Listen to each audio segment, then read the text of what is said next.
Hey guys, it's me again. This is Tom from Comic Book Creature. I have a lot of videos about comics coming up, and this video is not really dealing with that subject. It's dealing with another subject that is near and dear to my heart. I have a story to tell you and some cool stuff to share. I met a gentleman online in a reading group, and he kind of let me know that he was getting up in age and he did not want to just have his books thrown away when he passed away. His family wasn't interested in them, and he wanted to know if I wanted them. And I told him I most certainly did if he didn't want to give them to someone in his family or sell them. He said he didn't want me to sell them. He just wanted me to pay postage to send them to me. And so I very gladly did that. And I got such a windfall of so many books that I've searched for a long time. As you guys know, I'm a huge sword and sorcery fan, huge Conan fan, huge Elric fan, and all of these things. So he sent me a tremendous amount of books. I'm going to try to do this pretty quick because there's a lot of them. But this is one of the most amazing book hauls that I've ever gotten. So here we go. Check this out. First off, he sent me the second book of Robert E. Howard. Okay. I'll try to show those to you as good as I can, but I do kind of have to hurry because I have a lot here. Here is Conan 1. This is the book that kind of got me hooked on Conan when I was a young kid. I saw it on the shelf, purchased it, read it when I was far too young probably, and the rest is history. Number 2.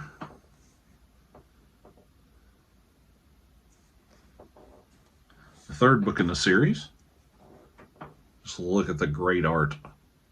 Most of these were in really nice shape too. I'm really excited to have them.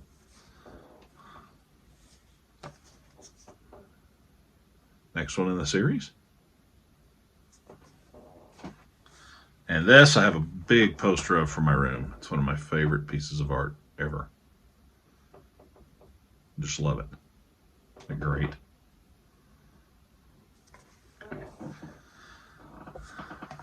And here's this one.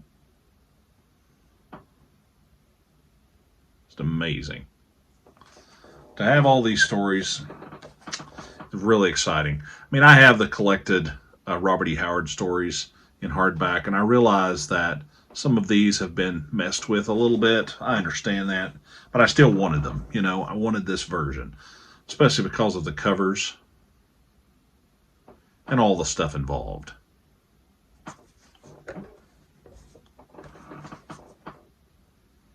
Conqueror.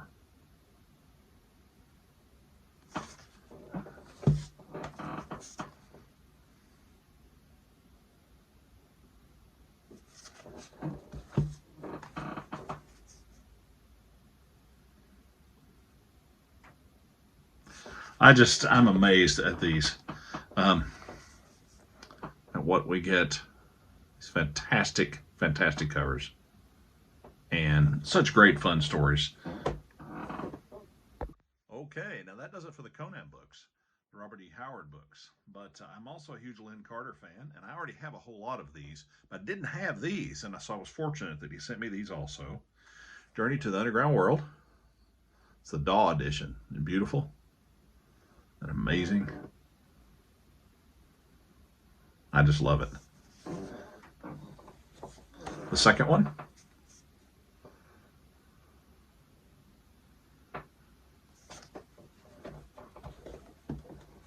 The next one. I think this is cool that the price tags are still on there.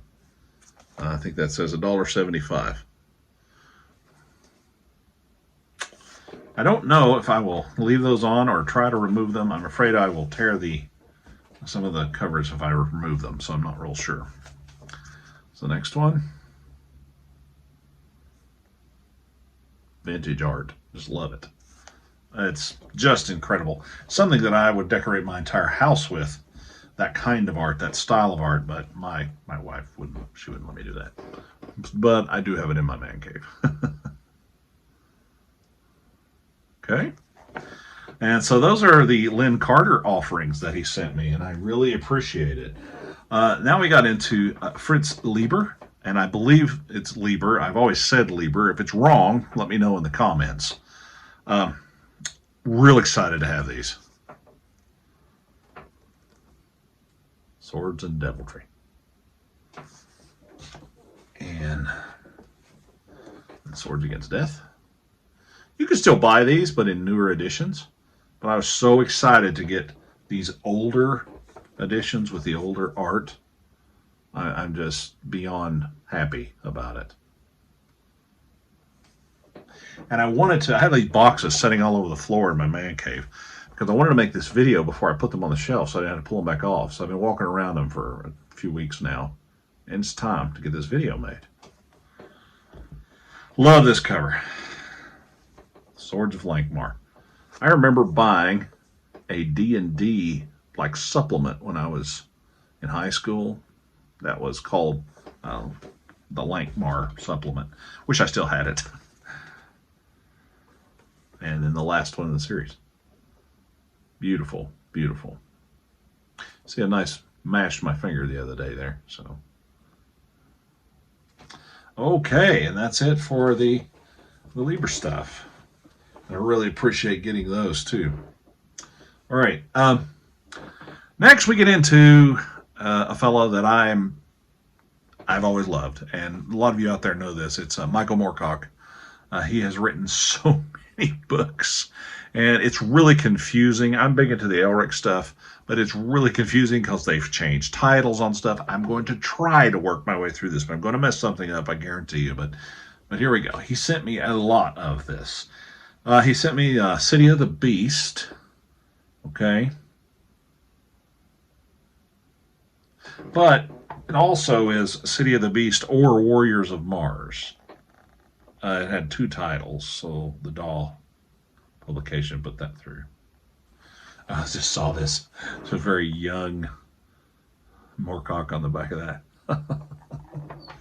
And then, of course, also Lord of the Spiders or Blades of Mars. I hope I can get that off. I'm terrified to try to take that off. It's been on there since the 60s, I have a feeling. Okay, then I got, this is Masters of the Pit or Barbarians of Mars. See how they had two different titles? And it depends on what edition you get. Okay, so there's that. And then now we have the Chronicles of Castle Brass, Count Brass. And the Champion of Garethorn. Second book in that series. A lot of these series are small, and they were written just lots and lots and lots and lots. The Quest for Tanalorn, third one in the series. Okay. What we typically would find is one novel today, they sometimes made into. Then I got a couple of collections, several. I got a couple collections here. This includes the King of Swords, the Queen of Swords, and the Knight of Swords. That's the first part of the Sword Trilogy. Amazing cover. Okay. Then I have the second Chronicles of Corum, the Bull and the Spear, the Oak and the Ram, and the Sword and the Stallion. Really, you can definitely tell that's a retro cover, buddy, right there. That's what they look like. I love the things. Amazing. And then the Cornelius Chronicles, which is a little more, it's kind of this one won the Nebula Award, I think. And it has the final program, A Cure for Cancer, The Eighth Assassin, and The Condition of Music. There's that. Kind of groovy 60s vibe, I think. Then, of course, we have the History of the Runestaff series, which is the Jewel in the Skull. It's amazing art. The Mad God's Amulet, which is the second volume. Amazing art. And then the third is the Sword of the Dawn. This is an outstanding cover. I love this cover. Sword of the Dawn. These dolls, I wish I had them all, but they're so hard to find. And then the fourth book in that is, in the final volume, is the Runestaff itself. So, you got a short little fantasy novels there. Just amazing.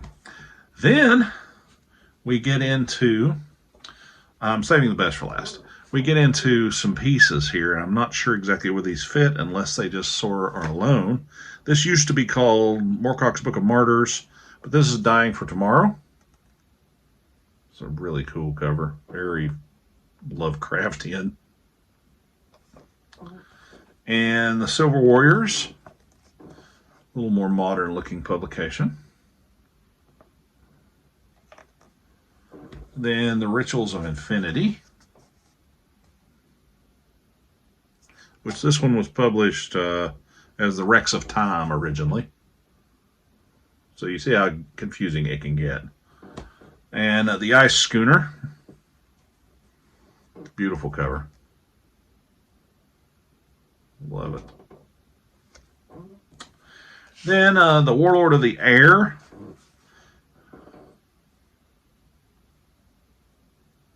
which is a companion book to The Land Leviathan. Totally different take on a lot of things. Okay.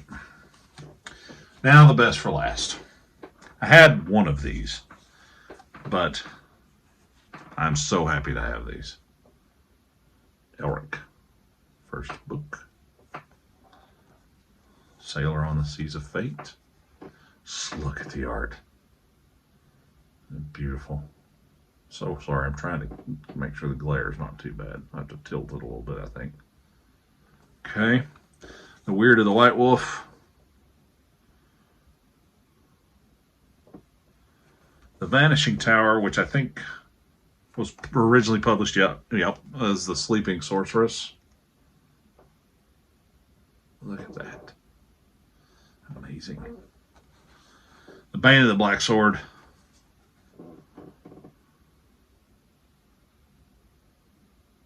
Actually, I said I had one of these. I don't actually think I do. And then Stormbringer,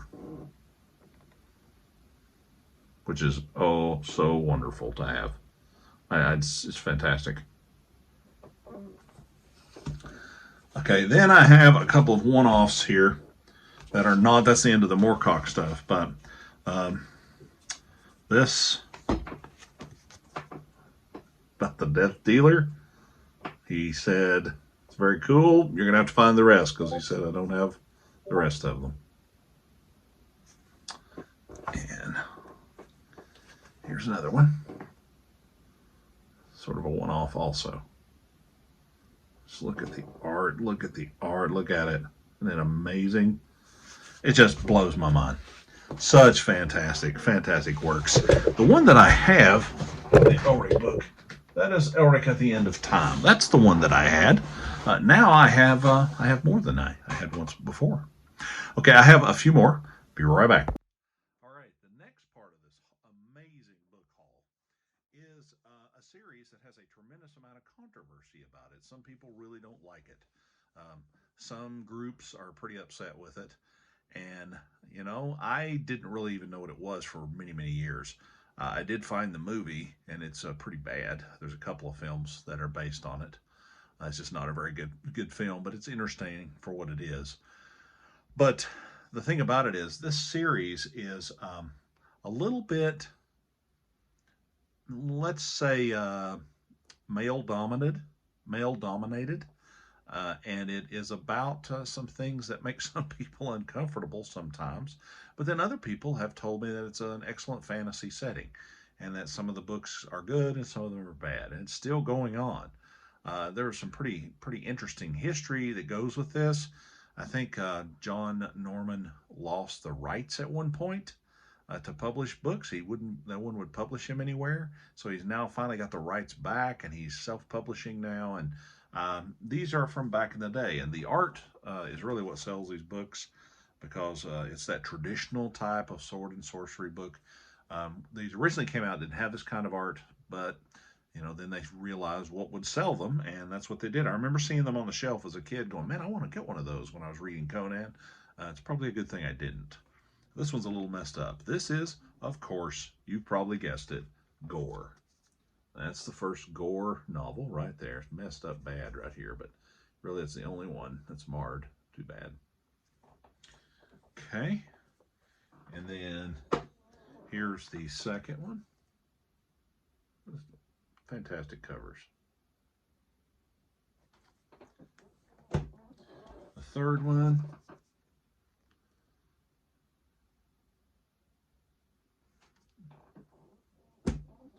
Fourth one.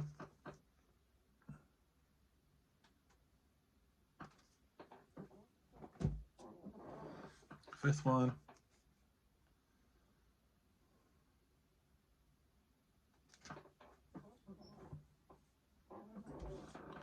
Sixth one. Excuse me, a little bit of hay fever. Hope everybody's doing okay out there. I think hopefully we're getting through this. The seventh one. Some of this art is just incredible, really. And then you've got these. The eighth one. Depends on the publication. You see how many of them are not near as provocative. I mean, if you put these two side by side, you can certainly see a difference.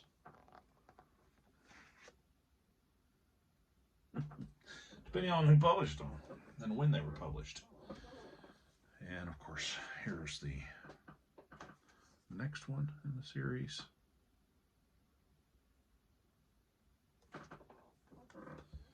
This is a really good cover here.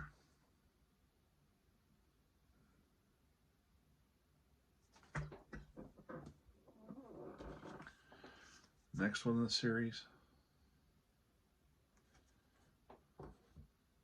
None of these people are naked, by the way. They do have on clothing, but from a distance I can see how it might look that way. Very little clothing. 13th book. I mean, I want to know where those two are going. Fascinating. What blows my mind is this man's been able to sustain this series for this long. And he's still publishing novels. It just blows my mind.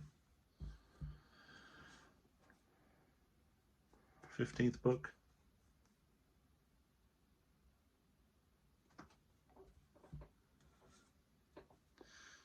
And here is the 16th book. This one is a tremendously controversial cover. It's well done. It's just beautiful. But as you can see, where it puts the women in the series, they seem to be more objects than anything else. I don't know. I'm not going to speak to it because I have not read it. But I've always been interested to see what it was about because the covers just look so incredible. That's just beautiful.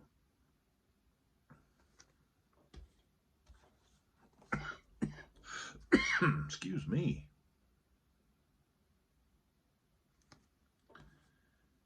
And here is the 19th book in the series. And these aren't super thin. Some of them are thinner than others.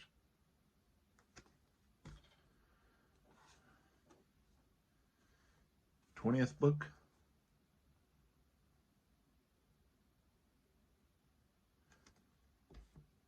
Then this is more of a modern type printing here, but you know, it's a big beefy book.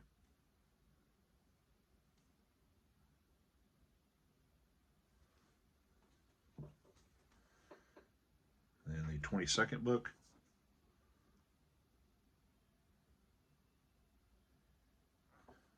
And in the 23rd book. And I think this is about the time that he lost the ability to publish, or he lost his publisher for whatever reason. And I think that caused books to not be published for years and years and years and years. So now he's got it back, which he should. He's the author, and he's able to publish. I also have some more by him that are not necessarily set in that. This is the Chieftain. This is a series, but I don't have all of it. I think there's 3 books in it, maybe. And then I think there's 3 books in this series. Ghost Dance, Time Slave.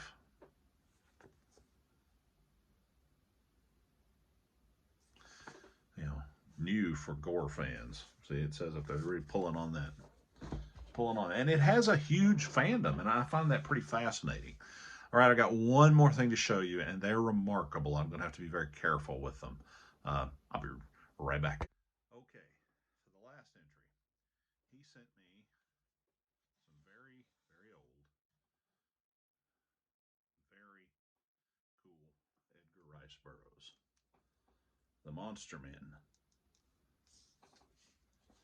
Just incredible.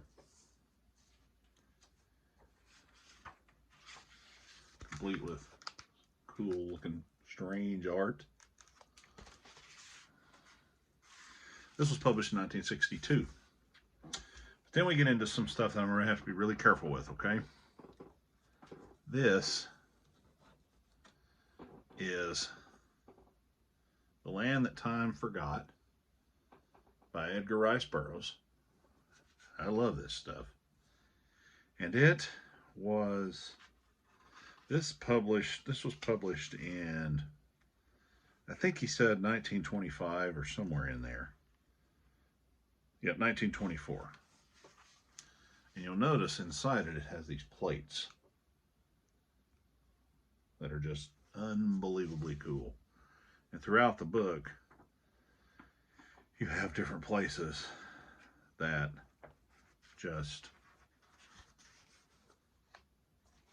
let's show you a little bit of the text. You know, it smells like an old book. I have to be very careful with it. And I have this one also, Tanar. And for those of you that are Burroughs scholars out there, if I say anything wrong, you can correct me. There's another one of those plates. As you can see, there's some damage here and there. But this is oh so incredible to own something published so long ago. I can't imagine what these were like when it was new. And then I have another.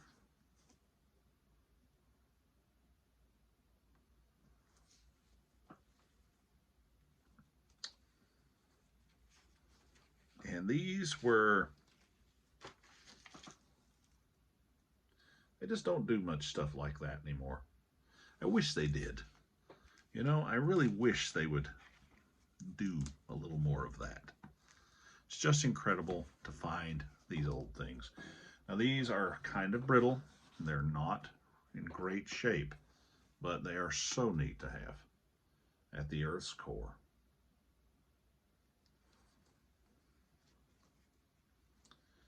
And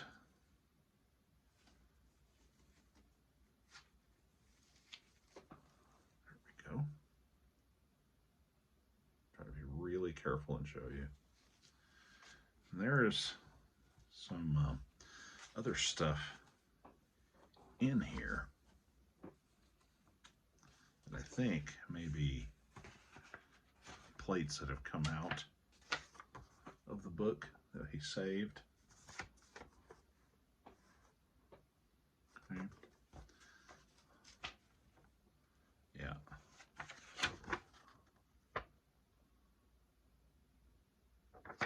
Pretty incredible. Pretty incredible. And I have one last thing. He also asked me about my interest in John Carter, and I most definitely have a strong interest in John Carter. If you look right there, that's a John Carter First Five Novel Collection book. If you follow my Instagram, you've probably seen a picture of it. Beautiful book. And this is the battle manual. Okay, it's for a game that has miniatures. Just look at it. And it talks about, like, here's all the stats for a game that I'm sure is long, long, long out of print. And it came with a letter, which he included, that it said that this was available through the Sacramento, California consortium. And I'm going to cover his name up, but there is the original envelope it came in also. So, I appreciate you, sir, if you ever see this video, for all of these wonderful things that you have sent me. And I promise you that they will be preserved and well kept, and one day passed on to somebody else who will enjoy them as much as I will. I love classic literature. I'm an English teacher, and I love sword and sorcery. And I love Edgar Rice Burroughs, and I love John Carter, and I love Elric and Conan and all those things, sword and sorcery. So this was like opening up 4 huge boxes of just treasure to me, and it was wonderful. Guys, thanks for watching. I hope you enjoyed going through this with me. Take care of yourselves. Be kind to each other. See you next time.